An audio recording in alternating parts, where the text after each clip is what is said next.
Hi and welcome back to my channel. Today we're building for the Rebirth Spino from the Rebirth DLC.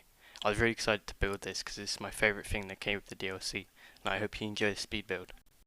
The first thing I did was start the barriers. I already built the barriers off camera because it does take me a while to make these, and I sort of have to think about the materials I use, get references, so I just did that off camera just to save a bit of time because this is quite a long video for me.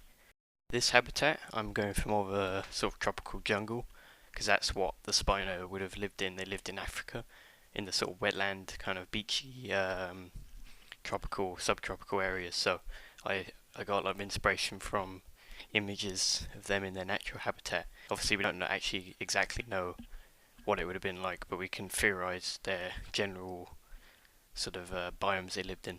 For this habitat, I didn't use much inspiration, only for the barriers. I got it from seal habitats and hippo habitats, stuff like that, because that's kind of similar to what you'd need for the Spino in this sort of setup. And this habitat isn't actually in a park, it's a standalone speed build, so I'm planning to maybe, if you guys would like, I would build for some of my favourite things from the Rebirth DLC.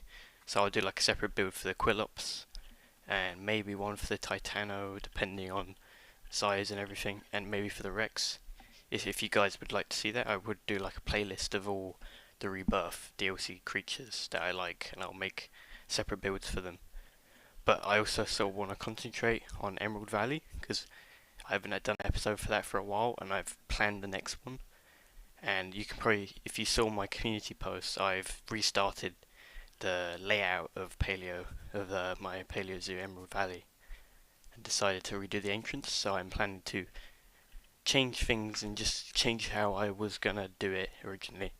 The thing with me as well, I struggle with layout a lot. That's one of my weak points in building. So if I'm not happy with the layout for the first couple of days of building something, I'll end up probably just scrapping the whole thing, even the enclosures and the entrance. Anything that was remotely close to what I had before, I'll just have to get rid of it all, start again. So I'm just gonna take more time to plan it out and wait until I'm actually happy with the layout. I'll draw it out. I'll probably do it like a digital drawing on like a sketch app, and then once I'm actually fully happy with that, then I'll start building. And then there's no way I'll be like, oh, I hate this, I gotta get rid of it all now. So I think that's a better way of doing it for me. Also, I'd like to give a shout out to one of my friends, YouTuber friends, Dylan the Dino Fan. He helped me a lot with builds and stuff, just in general on my channel. So I'd like to shout out to him, go subscribe to him. And we've been doing some collaboration sort of stuff. And my next video originally was going to be me building a shelter for him, for his build, but I didn't end up recording that, so it's on the workshop. So he'll probably just say that, oh, I built it and thanks or whatever, and then, you know, I'll say, go to his channel, watch the video, and you'll see the shelter I made on that. It was okay. Like, the outside of the shelter wasn't great. The inside I was pretty happy with. I probably could have done a bit better job of it, but it just kind of, I had to do it quickly, you know, I just had to get it out. I got a bit sidetracked about other stuff, but at the moment in the video itself, not outside the video, I'm building a few rocks, trying to blend the edge of the water with the barriers, because the problem was, the way I did it, is the actual water starts quite far away from the barrier itself, and I wanted to look like the barrier was containing the water. So to kind of help that sort of feeling, I just decided to kind of use rocks to blend the edge of the barrier with the water, to make it seem more seamless and more like containing the water itself.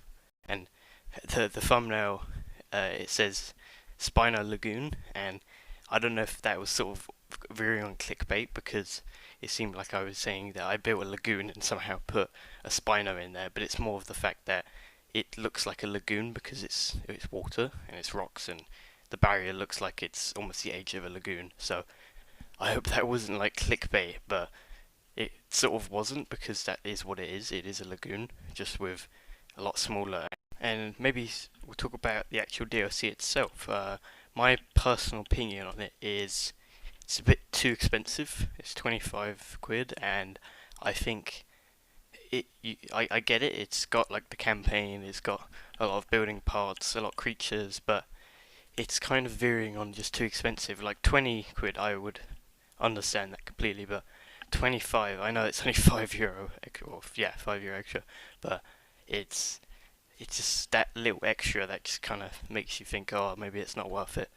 But the I bought it because I thought it'd be good for my channel to build something that's popular, and even though I'm technically late, I'm like 2.5 weeks or 3 weeks late for the release, but thought, there's probably a lot of hype around the Rebirth DLC still, so I thought I'll use that just to kind of, hopefully reach more people, and people see the thumbnail and think, oh, Spino, I'm gonna watch that.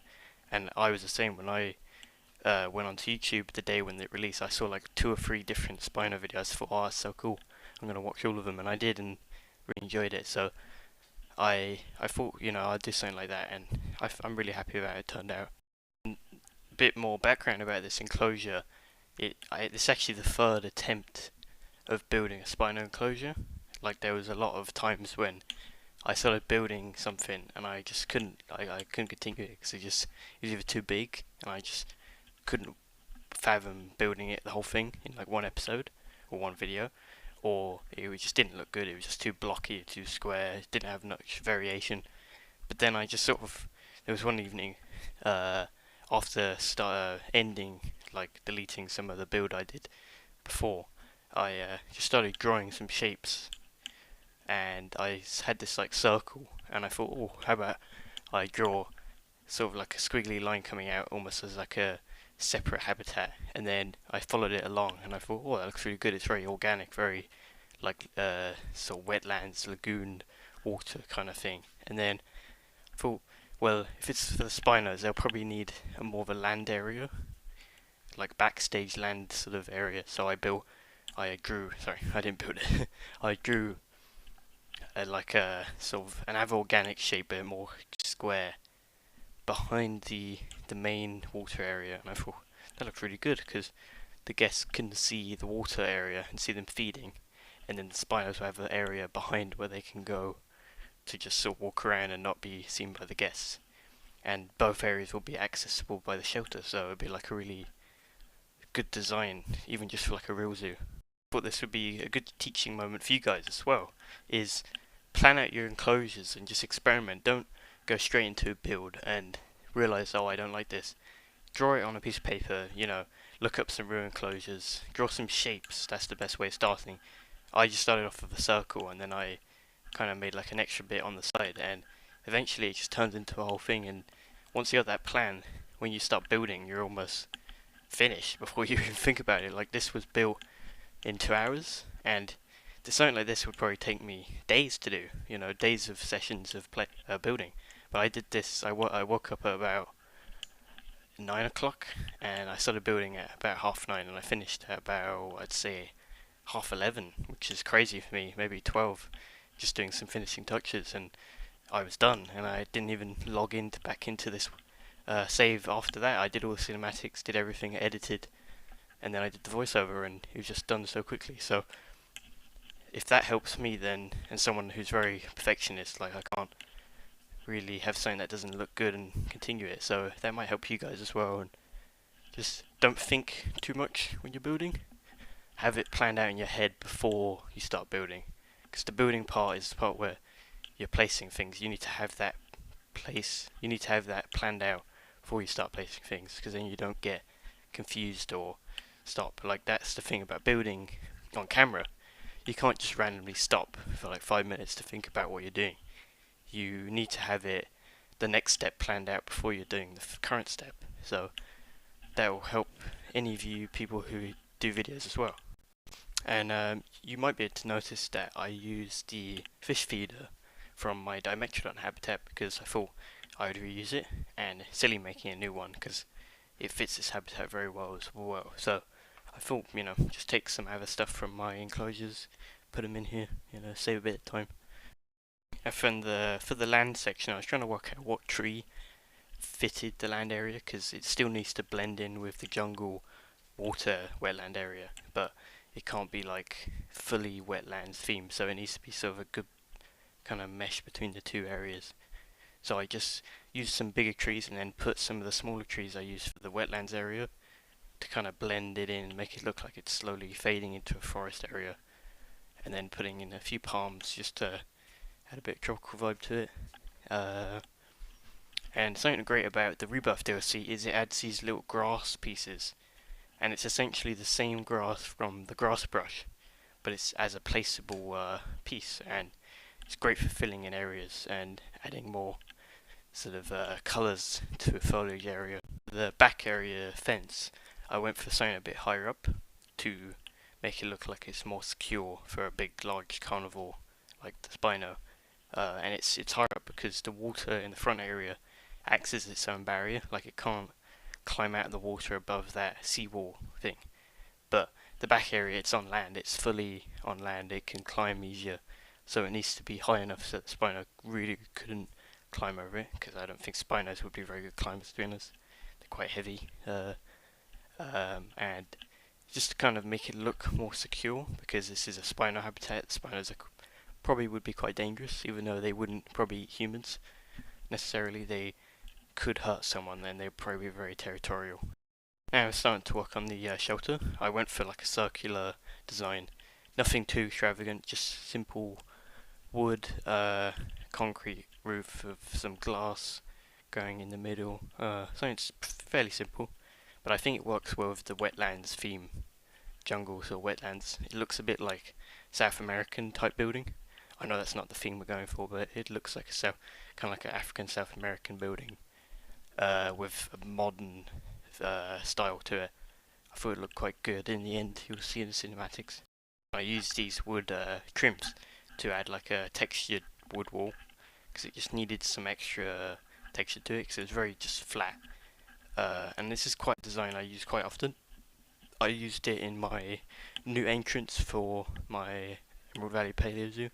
You'll see that when the next episode comes out. There's like a textured wood wall that sort of slightly comes out from the actual wall itself, and it's kind of a thing that I've found I really like the look of, so I'm probably going to mix that in with some of my builds in the future.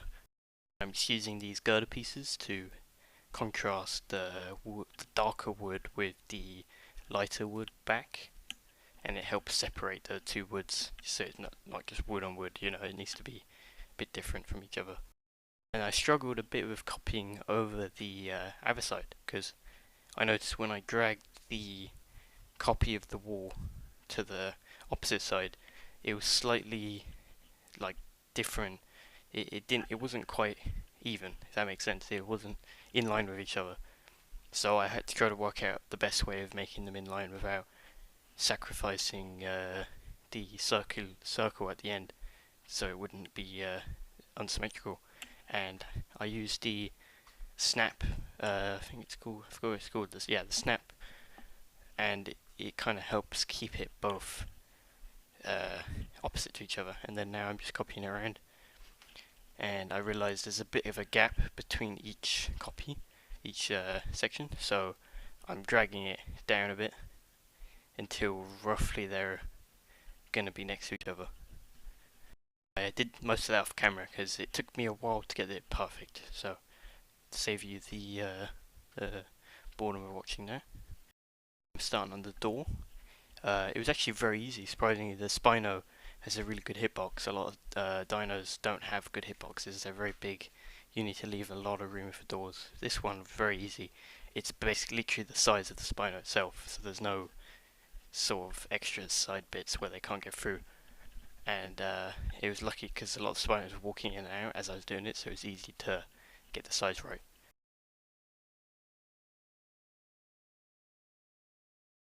There was a bit of a gap between the shelter and the ground beneath it, so I used those trim pieces on the end just to kind of add like a almost retaining wall to the end bottom there.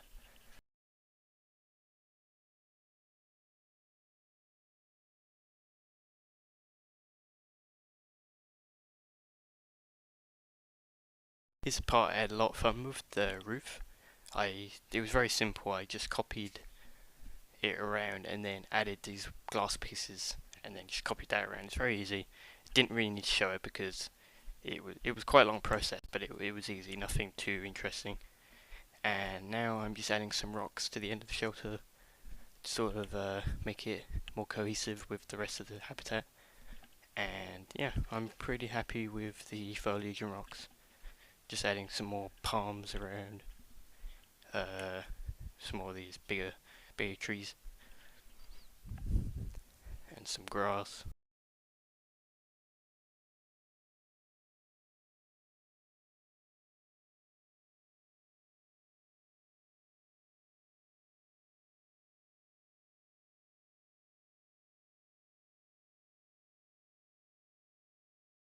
We're almost at the end of the video and it's almost time for the cinematics. I hope you enjoyed it. It's probably one of my favourite builds ever actually, and that's including Jurassic World Evolution 2. The Spino's great, the build's great, and I just really enjoyed it. So hope you have a lovely rest of your day and enjoy the rest of the cinematics.